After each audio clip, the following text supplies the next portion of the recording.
Hagan eso y no va a haber un tiempo de comida en las cárceles. Uno. A ver cuánto tiempo duran sus homeboys allá adentro. Les juro por Dios que no comen un arroz. Y vamos a ver cuánto tiempo duran.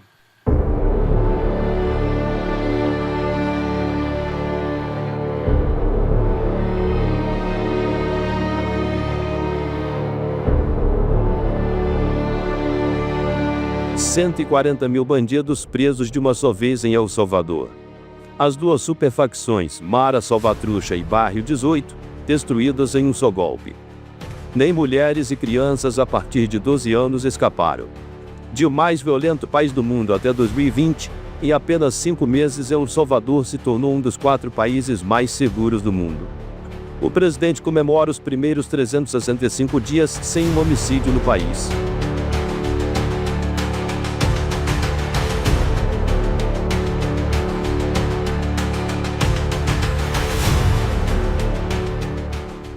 Mas para alcançar esse resultado, Nayib Bukele, o presidente de 36 anos, discursou para o público se colocando contra o Congresso. Pues estos delincuentes de la Asamblea Legislativa no quieren ni siquiera aprobar dinero que no es de ellos, sino que es del pueblo salvadoreño, para garantizar la seguridad del pueblo salvadoreño. Si estos sinvergüenzas no aprueban esta semana el Plan Control Territorial, nos volvemos a convocar aqui el domingo, pero esses sinvergüenzas não querem trabalhar para o povo. Ganhou a confiança e apoio da população, declarou o estado de exceção por tempo indeterminado, chamou o exército, invadiu o Congresso e os obrigou a autorizar o empréstimo a ser pego com os banqueiros internacionais para a construção de dentro de 7 meses do centro de confinamento de terroristas. Este se constituía uma das maiores prisões do mundo e a mais segura da atualidade. A popularidade de Bukele como presidente hoje atinge 98% da população, e o seu modelo de combate ao crime é invejado por diversas populações da América Latina e no mundo. Mas por que é tão importante conhecer mais de perto o que realmente está acontecendo em El Salvador? E ainda, como isso tudo começou a acontecer? É o que veremos neste documentário que começa agora. Seu título: A Tática de Seleção dos Indesejáveis.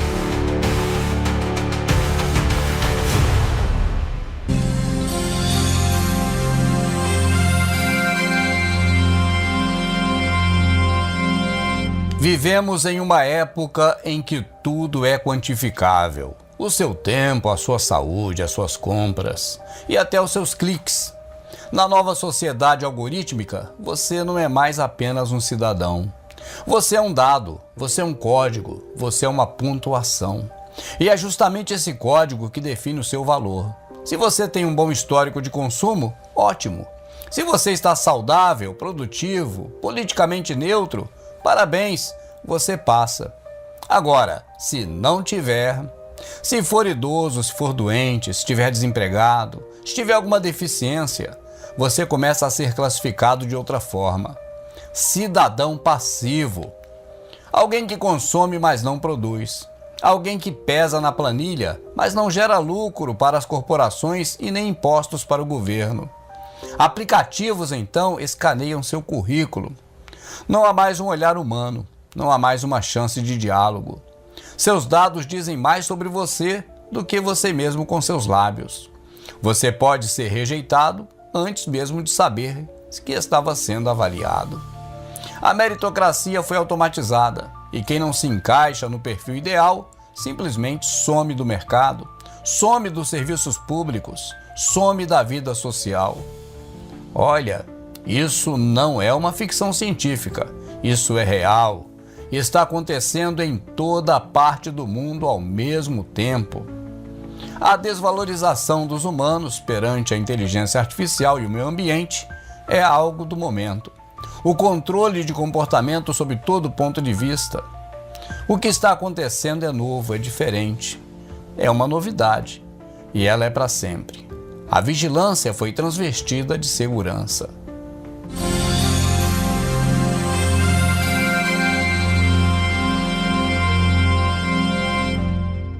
Departamentos de defesa não estão defendendo, mas atacando as redes sociais.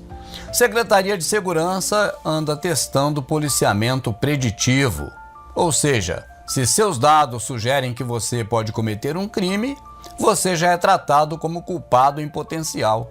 Isso sem contar com as falhas do próprio sistema de reconhecimento, que acabam classificando inocentes como culpados. Leis de exceção viraram regras, como por exemplo está acontecendo em El Salvador, onde atualmente 12 mil crianças estão presas em presídios de adultos. Direitos fundamentais viraram condicionais. Protestou contra o governo? Você pode perder acesso à conta bancária ou à habilitação. Discordou de alguma decisão? Você pode ser apagado digitalmente. O novo apartheid é quase invisível. Ele não se baseia em cor de pele nem idioma. Ele se baseia em comportamento, em perfil de consumo, em estado de saúde, em aceitação das regras do sistema. Você está sendo ranqueado todos os dias. E em breve, o mundo vai implementar o que já é normal na China, o ranking social, onde a sua pontuação é decidida pelos algozes. E quem não estiver no topo da tabela vai sendo empurrado para fora da tela. Não são mais líderes visíveis, não são juízes, são algoritmos. E eles são programados por empresas. Empresas que ninguém elegeu. Empresas que dizem sempre a mesma coisa. Estamos protegendo você. Mas a pergunta que não quer calar é: protegendo quem? Protegendo de quem? E ainda, quem vai nos proteger deles?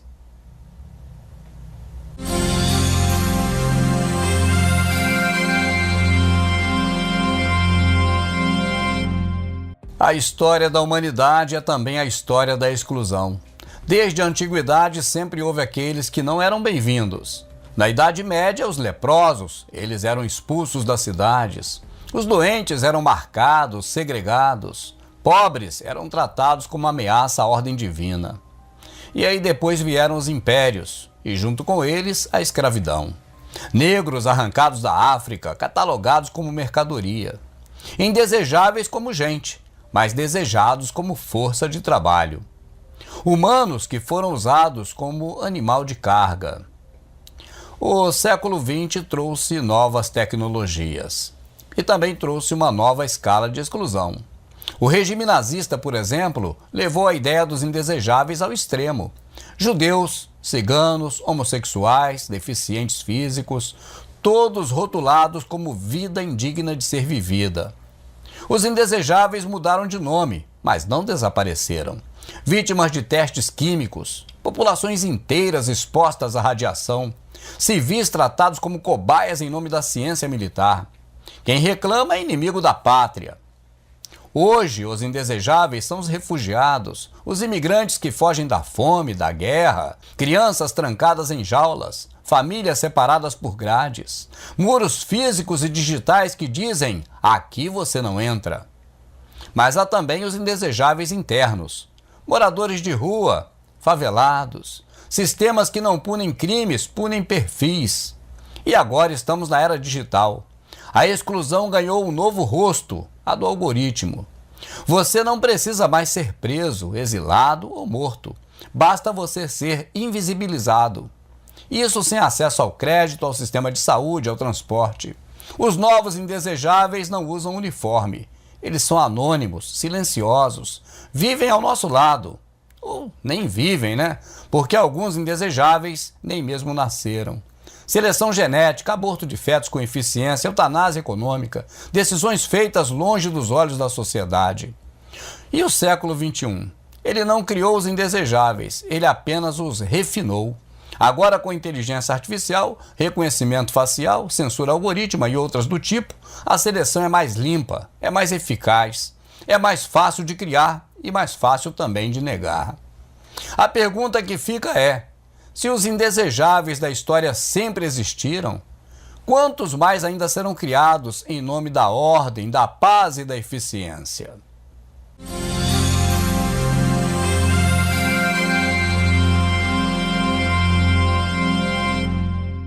A exclusão dos indesejáveis nem sempre foi desorganizada. Na Alemanha nazista, ela foi planejada, sistematizada e vendida como ciência. Chamaram de eugenia. A ideia de purificar a raça humana, eliminar o que fosse considerado fraco, anormal, diferente. E fizeram isso através de médicos, professores, estatísticos, juízes, todos cumprindo sua função com disciplina e frieza. Antes das câmeras de gás, vieram os hospitais. Milhares de pessoas com deficiências físicas e mentais foram mortas por injeção letal, fome ou abandono. Isso tinha um nome, chamavam de eutanásia involuntária, mas era execução. Depois, você sabe, vieram os campos. A cada passo, o critério de exclusão se ampliava. Primeiro doentes, depois homossexuais, depois ciganos, judeus, comunistas.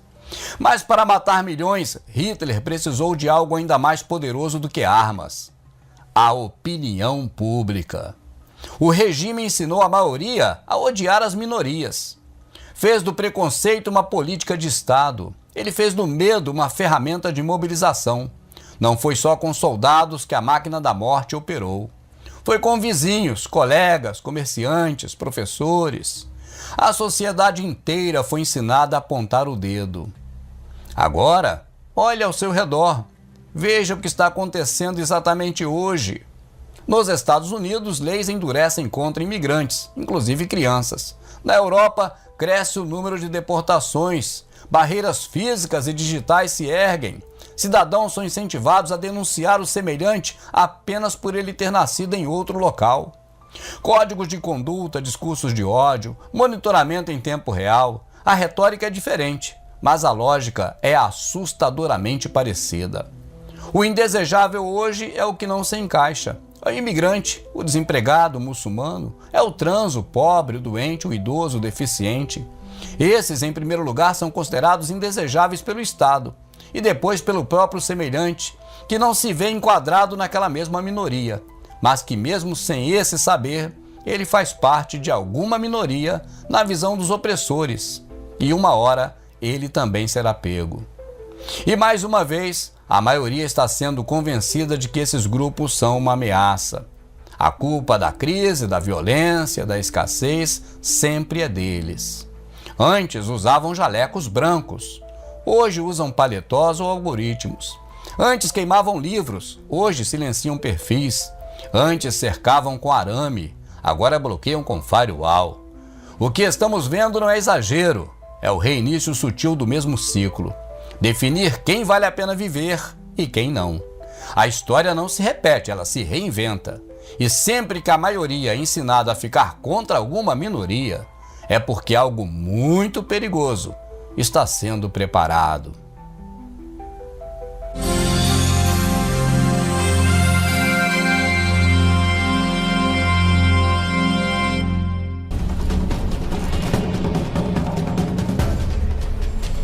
A classificação dos indesejáveis não começa pelos mais queridos, os mais amados. É necessário que exatamente comece pelo oposto, pelos mais odiados.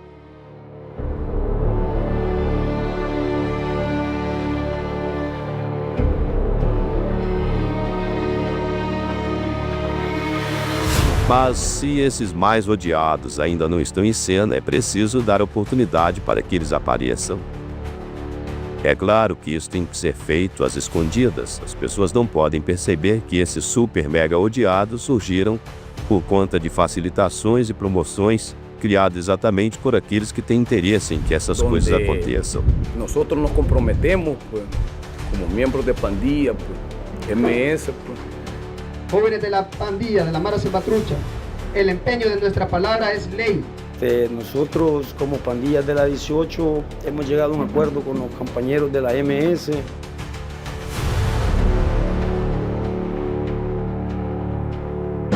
Para presentarle una propuesta de solución a la violencia en nuestro país. Y pues ha habido mucha receptividad. Con algunos integrantes de la pandilla 18 vamos a hablar de cómo nace. Pandilheiros apareciam na TV como artistas. Programas de entrevistas duravam horas, davam muita moral para o crime organizado. E aqui está Velho Lim, fundador da facção Bairro 18. Eles têm uma escola da comunidade participando de um especial de televisão. Fundador? Era assim que as crianças e jovens de El Salvador tinham oportunidade de conhecer o estilo de vida, que certamente seria objetivado por esses jovens do futuro. Aqui nesse trecho você vê a repórter dando oportunidade para que o líder dos bandidos se defenda das acusações de que eles são crime Los medios de organizado. comunicación y algunas autoridades han dicho que las pandillas se han convertido en estructuras del crimen organizado. ¿Es esto cierto? No exactamente. Hagan eso y no va a haber un tiempo de comida en las cárceles. Uno. A ver cuánto tiempo duran sus homeboys allá adentro. Les juro por Dios que no comen un arroz. Y vamos a ver cuánto tiempo duran. Un régimen alimenticio que a veces no supera una tortilla al día, el viejo Lin empezó a experimentar el mismo dolor que él sembró durante décadas en el pueblo salvadoreño. Con el paso de los meses, el líder del barrio 18, temido por su brutalidad, se ha convertido en una sombra de lo que alguna vez fue. Las duras condiciones en la nevera lo han llevado a enfermarse lentamente, con un cuerpo que apenas pesa 50 kilogramos y una piel que, según reportes extraoficiales, presenta tonalidades amarillentas y verdosas. Hace pocos días, el viejo Lin fue trasladado al Hospital Nacional Santa Teresa de Zacatecoluca con síntomas de desnutrición severa y encefalopatía hepática, un cuadro clínico que refleja su precaria salud. El castigo es más que físico, es psicológico y moral. El viejo Lin suplica con una voz apenas audible, un pedazo de pan, un gesto de compasión. Se dice que incluso en los breves momentos que tiene para cruzar palabras con los guardias del penal, les implora con ojos hundidos y desesperados por un bocadillo, un caramelo o cualquier cosa que rompa la monotonía de su régimen de hambre implacable. Pero la respuesta es siempre la misma, tan fría como las paredes de su celda. Una tortilla al día, la orden tajante de Nayib Bukele, quien no cede ni un milímetro ante la caída de este temido líder criminal. Pobrecitos, cómo les estamos violando sus derechos en las cárceles. Pobrecitos, cómo les quitamos la colchoneta. Pero no dijeron nada cuando ellos le quitaron la vida a los salvadoreños, cuando ellos le quitaron la tranquilidad a nuestro país, cuando ellos han hecho que corra sangre en nuestro país y cuando ellos han hecho que nuestro país no se desarrolle como debería ser, porque cada negocio que abre va... Bukele le mostró al mundo quién tiene el verdadero control y el viejo Lin no fue la excepción. Dicen los más críticos, mientras la historia de este hombre se convierte en una lección de justicia implacable. Eles existem, eles são terríveis, e ninguém vai duvidar de que eles devem ser punidos ao extremo com sofrimento e dor. É o ódio da maioria sobre uma minoria. E todos, é claro, têm razão em dizer que está certo, porque é assim que tem que acontecer. A história dos pandilheiros e El Salvador cai exatamente neste contexto. Qualquer um que vê hoje esses estrupadores, ladrões, assassinos, sendo maltratados ao extremo e morrendo de fome na prisão, é claro que aplaudem. E olhando apenas para o momento atual, ninguém vai dizer que isso foi planejado o que no deba ser de esa Las forma. súplicas silenciosas y las lágrimas contenidas no devolverán la paz que arrebataron ni las vidas que destrozaron. Hoy, esos mismos criminales que sembraron miedo caminan como fantasmas derrotados, pagando el precio de su reinado de terror.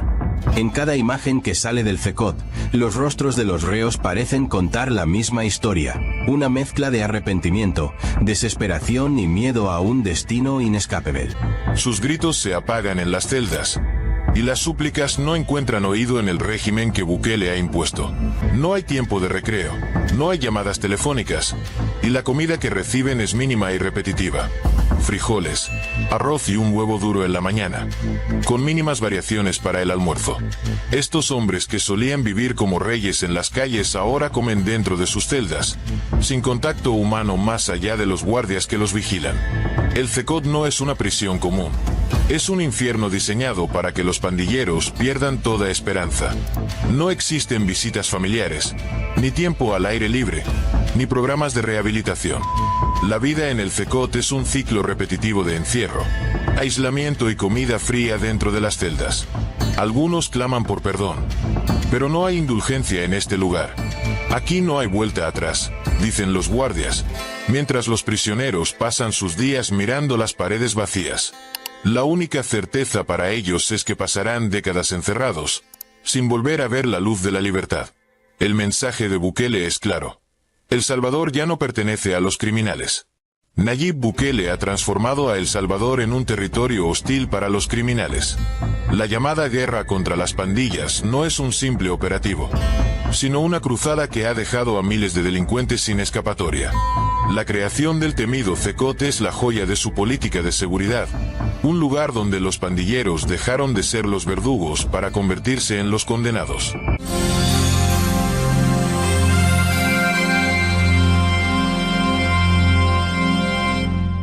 Nos últimos anos, a sociedade foi gradualmente convencida de que o mundo está superlotado.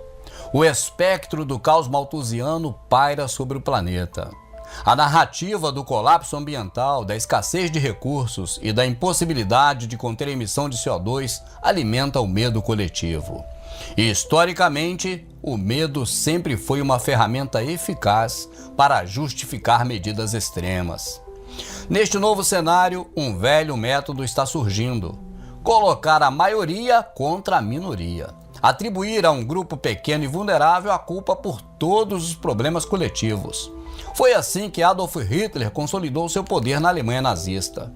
E olha, é exatamente isso que vemos emergir com roupagem nova.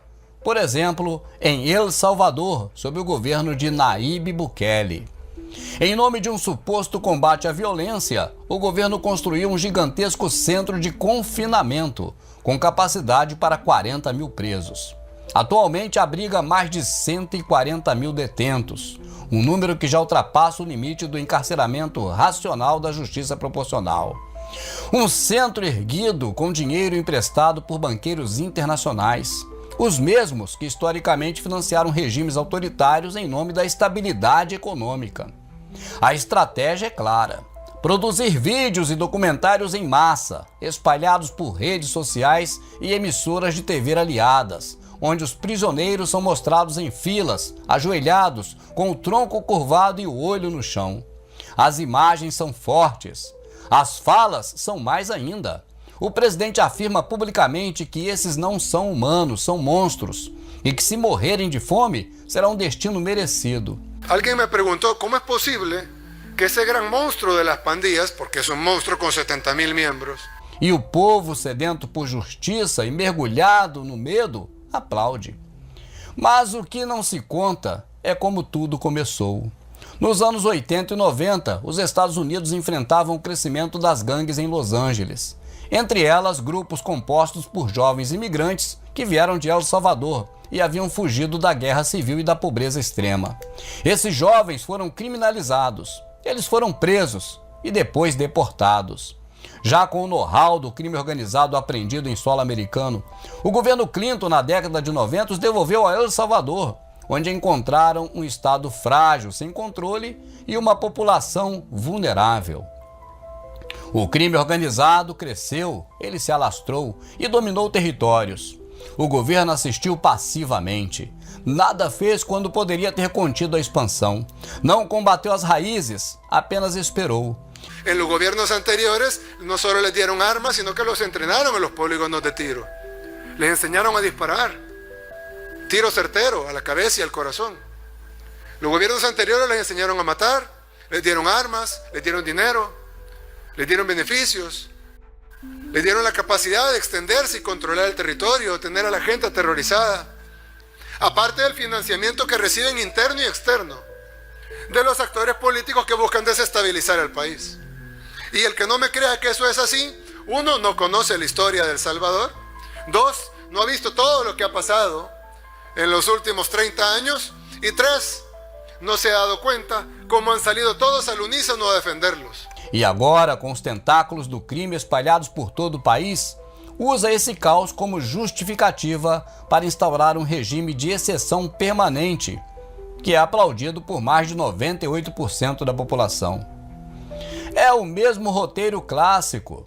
Deixa-se o problema crescer, aponta-se um culpado único, aplica-se uma solução extrema sem direito a julgamento ou defesa e garante-se no apoio da maioria. É uma tática de seleção de indesejáveis. Começa-se pelos alvos mais fáceis, ou seja, aqueles que a sociedade rejeita espontaneamente. Por exemplo, criminoso, viciado. A eliminação desses é vista como limpeza, não como abuso. Mas uma vez aceita essa lógica, o leque se expande. A lista cresce. Logo, os indesejáveis incluem também manifestantes, dissidentes, líderes comunitários, minorias religiosas. Basta discordar. El Salvador está se tornando um modelo experimental. E o sucesso de Bukele, medido não por ética, mas por popularidade, será copiado. Nos Estados Unidos, leis estaduais já prevêem a suspensão de direitos civis em casos excepcionais. Na Europa, países como Hungria, Itália e França estão discutindo abertamente expulsar estrangeiros por risco à ordem, mesmo sem condenações formais. Em nome da segurança e da ordem, a exceção está virando regra. E isso está sendo exportado, como software de repressão, que pode ser adaptado à cultura local, como uma política pública de controle social disfarçada de combate ao crime. O mais assustador é que isso não precisa mais de armas, nem de soldados nas ruas. Basta a narrativa, basta a propaganda diária, basta convencer as pessoas de que os maus merecem sofrer. E depois, quando for a vez dos outros, ninguém estará lá para defender. Porque o processo é lento, silencioso e eficaz. Hoje você aplaude, amanhã será o seu CPF que será desativado. A quem serve o discurso de medo? Antes de qualquer análise, precisamos deixar algo muito claro. Não estamos de maneira nenhuma defendendo criminosos. Não estamos aqui para relativizar a dor das vítimas de violência, nem para romantizar o crime organizado. Bandido que comete atrocidades deve ser responsabilizado. E se existem leis, como existem, elas devem ser cumpridas, com processo penal, defesa garantida, com julgamento justo e condenação proporcional. Esta é a base de qualquer democracia. Este é o fundamento do Estado de Direito. O que estamos denunciando aqui é outra coisa. Estamos denunciando o uso político do crime como justificativa para práticas autoritárias, como, por exemplo, ferramenta de engenharia social. Denunciamos aqui o modo como a figura do criminoso é usada como isca emocional para treinar a população a aceitar o inaceitável. Denunciamos o método de colocar a maioria contra a minoria em nome de uma falsa ordem, uma falsa justiça. E é nesse ponto que entra a tática conhecida como seleção de indesejáveis. A história já nos mostrou em regimes autoritários como o de Hitler que esse processo começa sempre pelos que ninguém quer defender. Criminosos, viciados, pessoas que estão fora do contexto. A sociedade aplaude quando essas pessoas são punidas, sem julgamento, sem dignidade, sem comida. Mas o que muitos não percebem é que esse é só o primeiro passo. Hoje são os imigrantes, os criminosos. Amanhã será o opositor político, depois o infectado, o idoso, o deficiente, o homossexual, o religioso de outra fé, o pobre e você. Porque quando o Estado abandona as leis para decidir quem vive e quem morre, o problema não é só quem morre, mas quem escolhe quem morre. E ainda, quem será o próximo? A tática é simples e antiga. O governo faz vista grossa para o crescimento do crime, deixa a insegurança explodir enquanto finge que combate. Ele permite que o caos gere revolta popular e então ele aparece como salvador, com medidas brutais e arbitrárias. E é aplaudido pela população que já foi convencida de que tudo isso é necessário. E é exatamente o que está acontecendo em El Salvador. As gangues cresceram por décadas sob os olhos do Estado.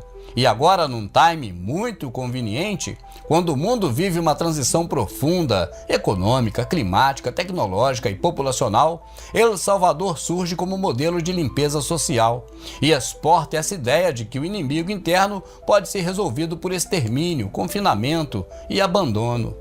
Mas isso não é justiça? Isto é engenharia demográfica, uma forma de implementar aos poucos uma redução populacional seletiva. E o mundo, distraído pelo medo, acaba aplaudindo.